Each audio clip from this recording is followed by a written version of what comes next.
라미네이트 비니어가 처음 나왔을 때는 사실 삭제를 상당히 많이 했어요. 라미네이트에 대한 논란에 대하여.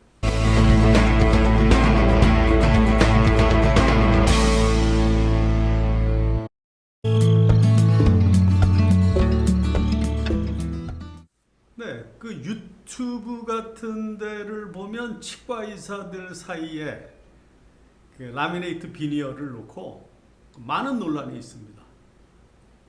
그렇기 때문에 그 소비자들은 좀 혼란스럽고 좀 불안한 것을 많이 느끼고 있어요. 근데 이제 저 살펴보면 그 치과 의사들 주장이 나름 다 일리가 있습니다.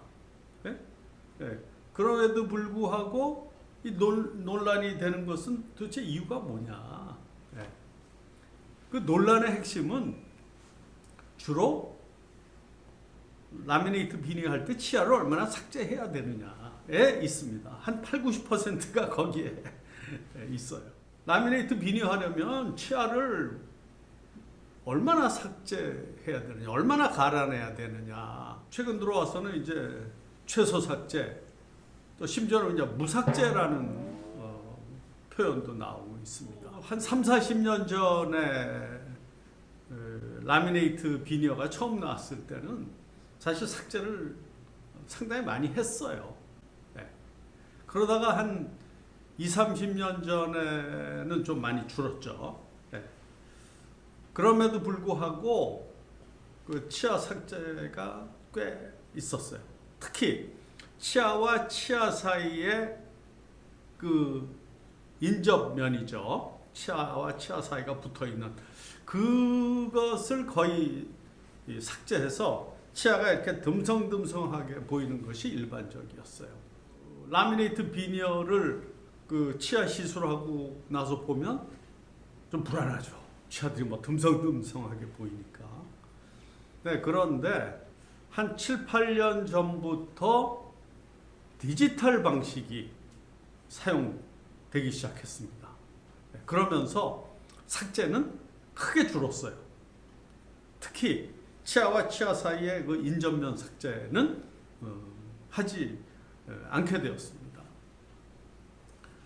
네, 그 인체에서 가장 단단한 조직이 바로 치아의 표면이에요.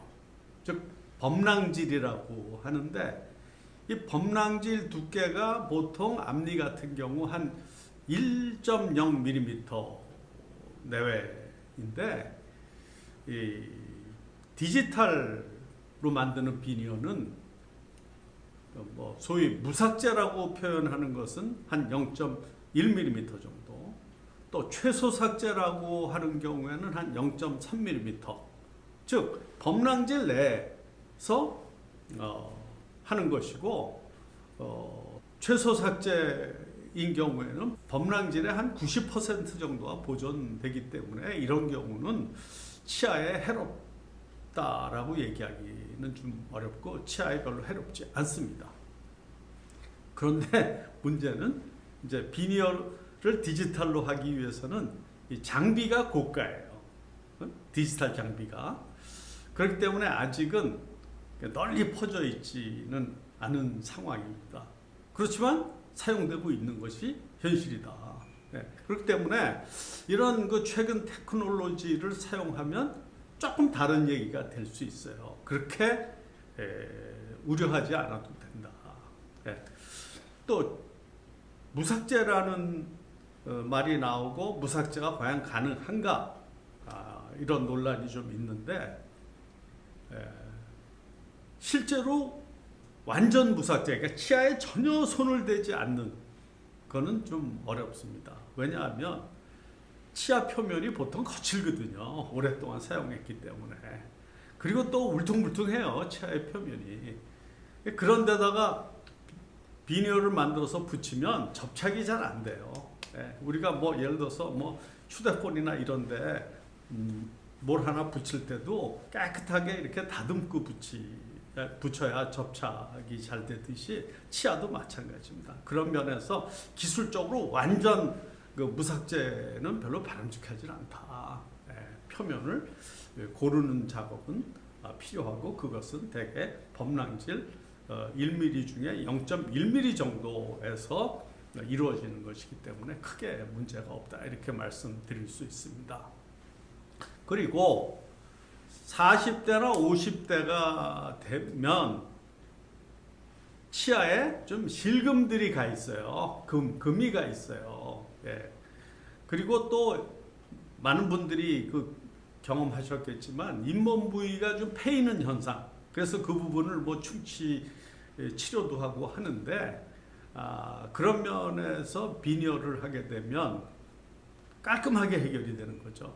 그래서 더 이상 잇몸 부위 치아가 패이지 않고 또 실금을 방치하면 또 이게 잘못하면 파절이 되면 치아를 뽑게 되는 경우가 있고 제가 그런 좀 트라우마가 있습니다. 그런 면에서는 진짜 위키피디아에 있듯이 비니어는 두 가지 치아를 보호하는 기능이 있고 두 번째 아름다운 스마일을 만든다. 네. 그런 차원에서 라미네이트에 대한 논란 이것은 조금 기술의 발달로 인해서 조금씩 변하고 있다. 그래서 점점 치과 의사도 그렇고 소비자들도 좀 긍정적인 방향으로 바뀌고 있는 것이 현재 상황이다. 이렇게 말씀드릴 수 있겠습니다.